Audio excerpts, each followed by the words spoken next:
It wasn't easy, and it wasn't always fun. And I'm not just talking about today. This is a hard thing to do with your life. There are a lot of long hours and late nights and hard lessons. And there is no guarantee that all your work and sacrifice will ever pay off. I won my first election by 312 votes. Could have easily gone the other way. And even when you win, progress is far from inevitable. Paul Wellstone spent his whole life working for mental health parity, and it didn't pass until 6 years after Paul died.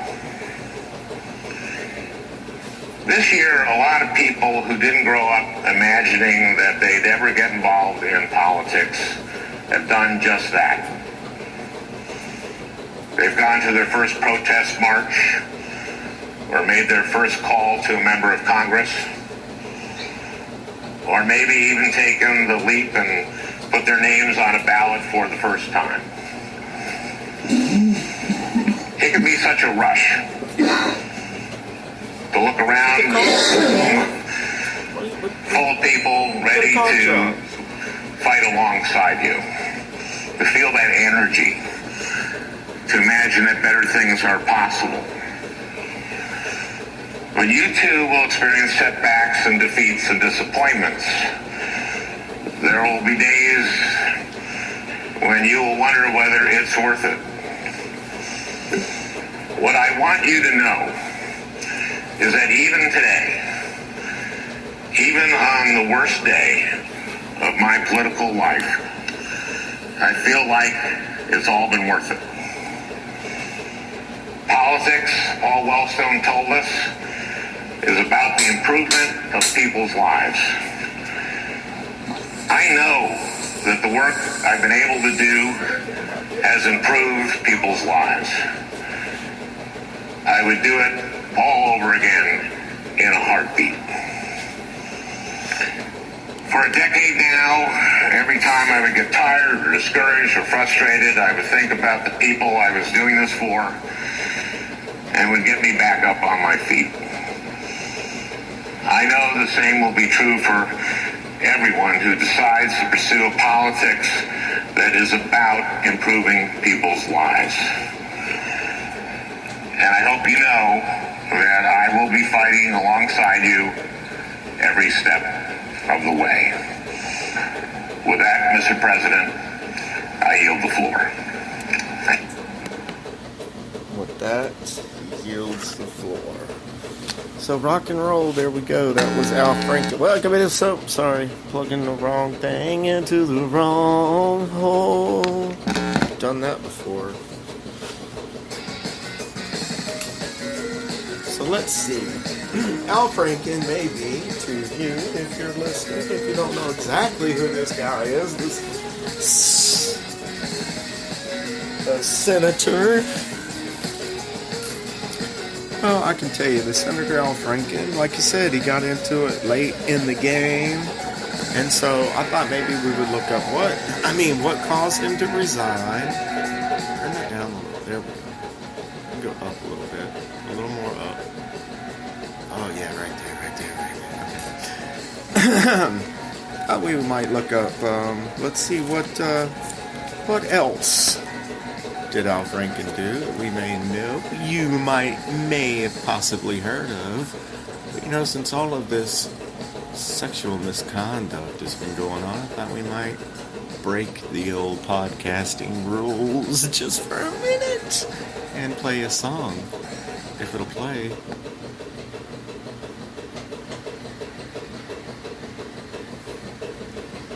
And I'll find some Al Franken.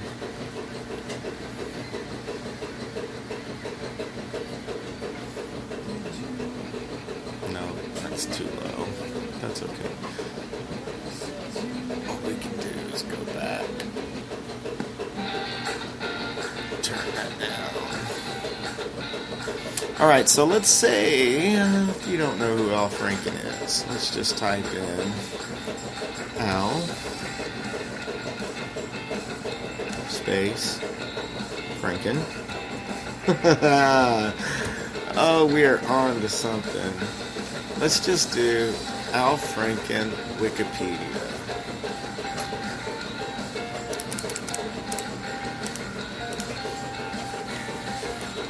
It is kind of a chilly day here in the southern Texas, here on the Golden Gulf Coast.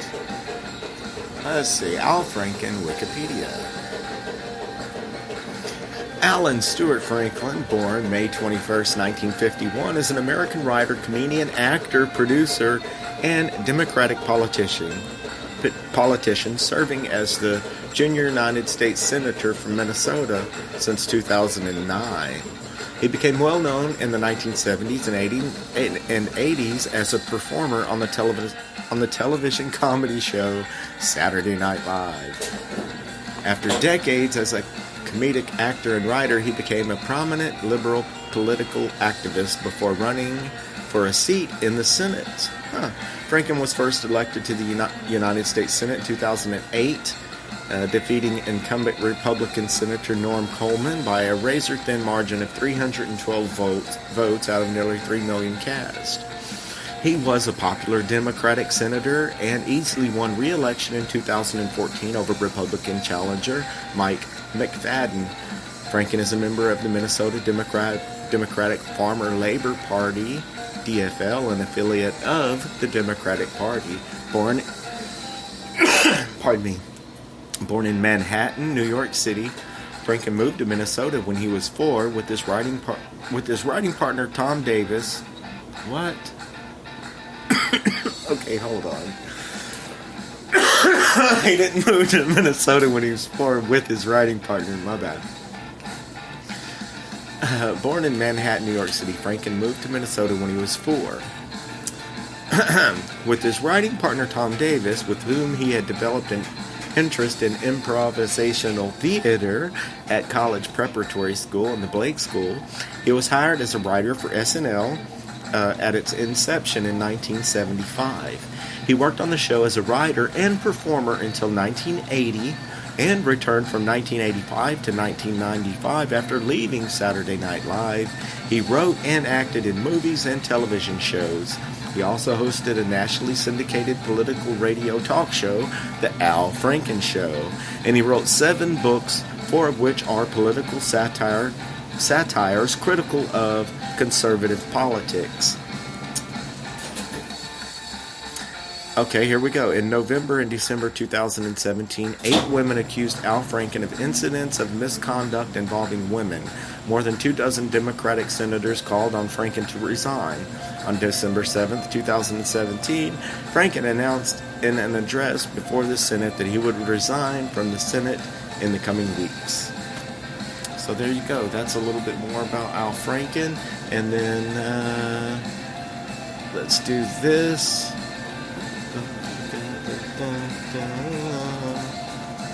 Al Franken.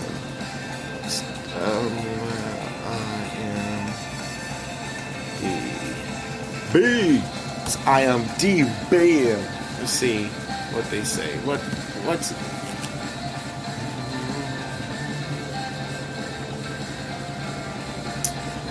I don't know. The first thing that I saw him in was Saturday Night Live. I don't remember. The first thing I saw him in was Trading Places with Dan Aykroyd and Eddie Murphy.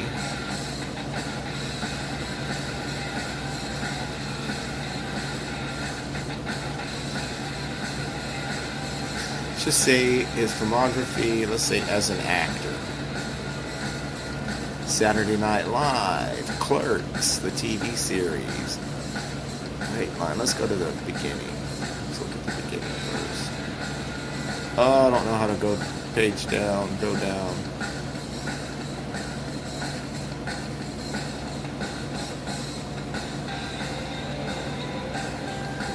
Trading Places, Baggage Handler #1.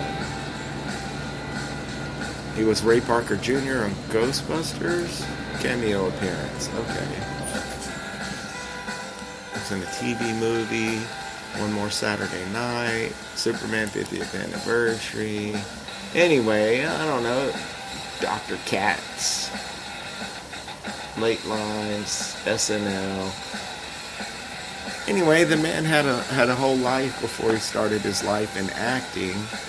And so now we know what he's done as far as professionally. Let's see. What exactly was he accused of? Accusations.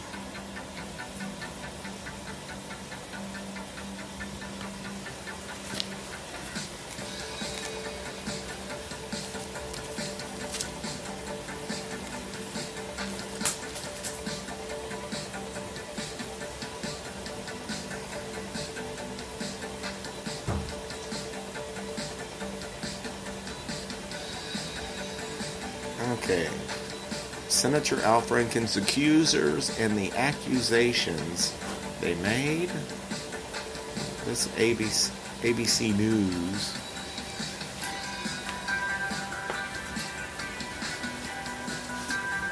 I'm glancing at ABC News from 10 days ago. Let's see what they say. Okay,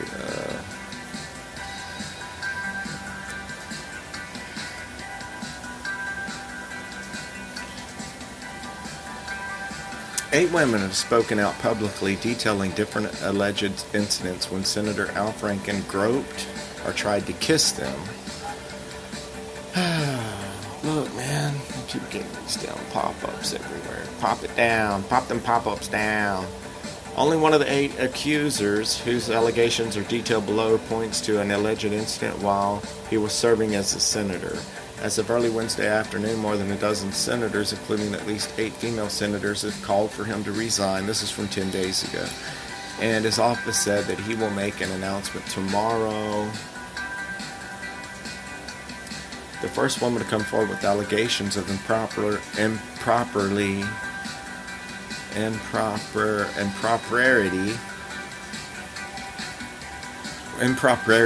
Okay, that's a new word, motherfuckers. The first woman to come forward with allegations of impropriety against Franken was Tweeden, a female radio host. She claimed Franken, now Minnesota's junior Democratic senator, groped her while she was sleeping aboard a military plane on her way home from a USO tour in 2006. The alleged incident was captured in a photograph. She also claimed he forcibly kissed her when they were practicing a performance together for the troops overseas. I felt disgusted and violated, Tweeden wrote in a post on blah blah blah blah blah. And here's the picture. She's asleep. She has on her military vest and he's acting like he's grabbing her titties. Okay, well, Franken apologized to Tweeden in a statement the same day as her post was published to everyone else who was part of that tour. Blah, blah, blah. Yeah, I mean, it was inappropriate, but he thought it was funny. I mean, there's a difference. My husband steps away from us to take a photo. I stand to Senator Franken, and he pulls me into many moves. His hands to my butt. I was shocked. Okay, she says, another lady says she grabbed his butt. Anyway, okay. The Huffington Post reports the claims of 2 women whose names were not disclosed. The first woman alleged incident reportedly took place on June 25, 2007 at an event in Minneapolis hosted by Minnesota Women's Political Caucus. Franklin was not a senator but would have been running for his senatorial bid at the time of the alleged incident. He grabbed my buttocks during a photo op. Franken issued a statement to the site saying it's difficult to respond to anonymous accusers. I don't remember those campaign events. So he grabbed ass on a photo op. The second accuser, anonymous accuser number 2, who also remains anonymous, said that Franken cut